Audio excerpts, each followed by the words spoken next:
Hello everybody, it's Mr. Srikanth here, and I'm going to talk you through the section on sketching quadratic graphs. As always, we're going to start with the key points. So here are the key points for sketching a quadratic graph. First of all, you should already know what a quadratic function is. That's one where you've only got positive integer powers of x, with the biggest one being 2. You can see here we've got a coefficient of x squared, which is a, and a coefficient of x, which is b. And importantly, if your a is positive, then you get a shape of a quadratic graph like this, a parabola, which has a minimum point. And some people might say that this is a smiley face and that this is a sad face, and the sad face is when you get a value of a which is negative. So if this value here is negative, then you get this sad face. Then parabolas all have a line of symmetry, so you can see that on both of the diagrams on the screen. So got a line of symmetry through the minimum or through the maximum points like that. So I've drawn in the mirror lines there in red. To sketch a function, so whenever you're doing a sketch of a graph, you should find where it crosses the x-axis and where it crosses the y-axis, if you can.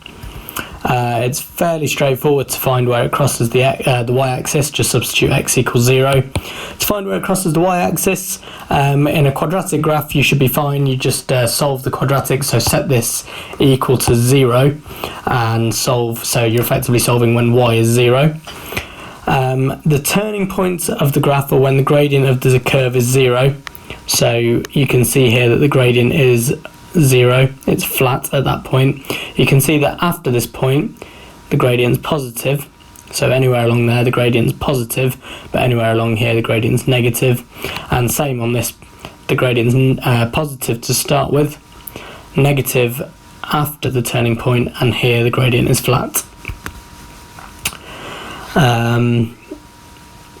So if you were to draw a tangent touching the curve at this minimum point, it would be horizontal because the gradient is 0, or at this maximum point. So that's that key point there. And to find the coordinates of the minimum or maximum, you can express the function in completed square form, which we did earlier. Okay, so let's look at a couple of examples. We'll start with a nice straightforward one. Sketch the graph of y equals x squared. Now, remember that on the previous page, the first key point was that all quadratics look like this.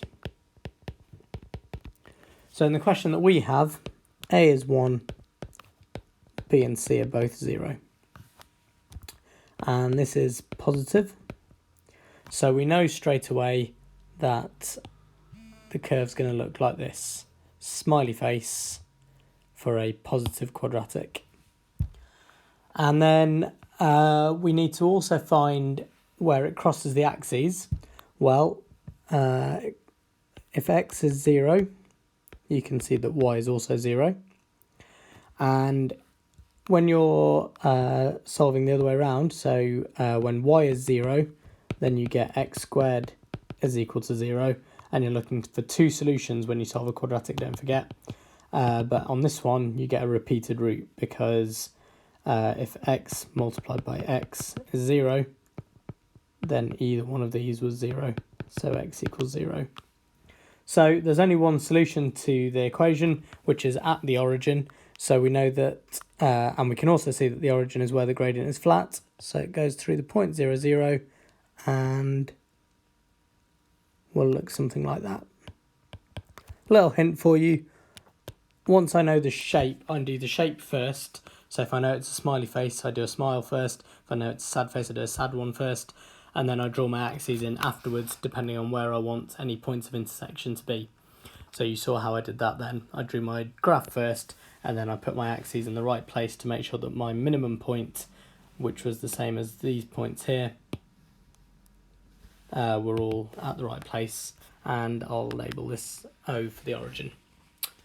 Okay, so example 2, I'll start off in exactly the same way. I'll compare this to y equals ax squared add bx add c, and I'll notice that in this case a is 1 again, So it's another positive quadratic, so another smiley face.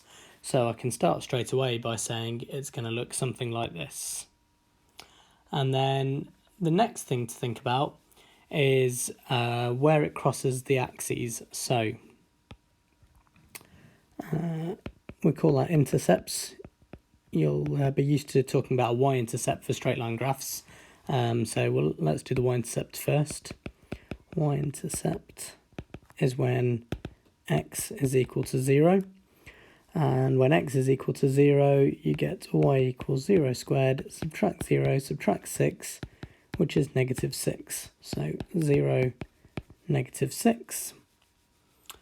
And then we've got x-intercepts,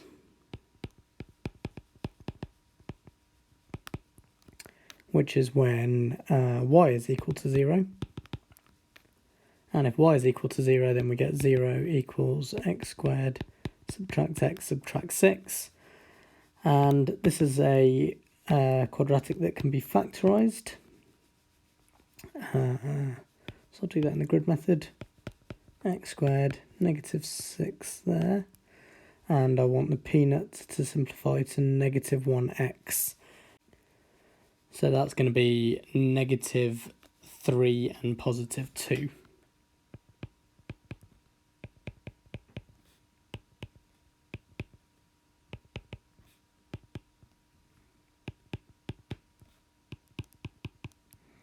And so if I solve that, I get 0, So either x subtract 3 is 0 or x add 2 is 0. And this means x is 3 or x is negative 2. Okay, so that's the intercepts done. I'm going to move this out. I'm going to get rid of this for now, and I'll draw it again later when I know what space I've got left. So the final thing is to work out where the minimum or maximum, or in this case minimum because I know it's a smiley face, is going to be. And the easiest way to do that is to express it in completed square form. So to do that, it might be easier for me to write this as y equals x squared subtract 1x subtract 6. And then I know that's x subtract a half all squared. That will get me subtract 1x, but it'll also get me a negative quarter. No, positive quarter, so I need to take that quarter away and still subtract the 6. Which is the same as taking away a quarter and taking away 24 quarters. So that's x subtract a half squared subtract 25 quarters. Okay, and then knowing what I know about transformation of graphs, I know that this will translate the graph of y equals x squared by the vector half 0.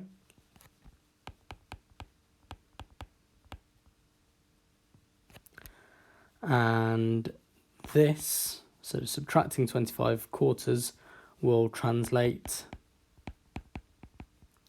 by the vector 0, negative 25 quarters.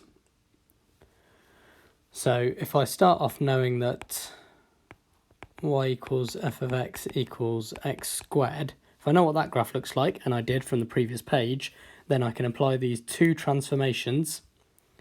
So to draw this graph, I can call that y equals f of x subtract a half subtract 25 quarters and apply these two translations. So I need to move it to the right and down, the graph that I did on example 1. So that's going to look something like this. It needs to move half from the x-axis, so it's pretty close to the x-axis. A bit further from the y-axis, so 6 1/4. This point here is -6.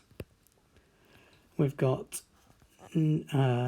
positive 3 here, -2 here. That's from the stuff down there. We've got this -6 that I've written in here from this. And if we want to label the turning point, which is this point here, let's mark it with a different colour. Mark it in blue. This point here, the turning point, the coordinates of that would be +1/2, -25/4. And that's my sketch complete. So you can apply that sort of stuff to the sketching of any quadratic. If you've got a coefficient of x squared that's bigger than 1, so for example if a over here was 2 or 3, etc., then when you've got it in completed square form, you'll notice that there's an enlargement as well. So when you're applying these transformations, there'll be one more transformation of an enlargement, and you'll have a value outside the f here, which will tell you how to enlarge it. So you should be able to have a go at the sketching quadratic graphs practice questions. I hope you get on all right with them.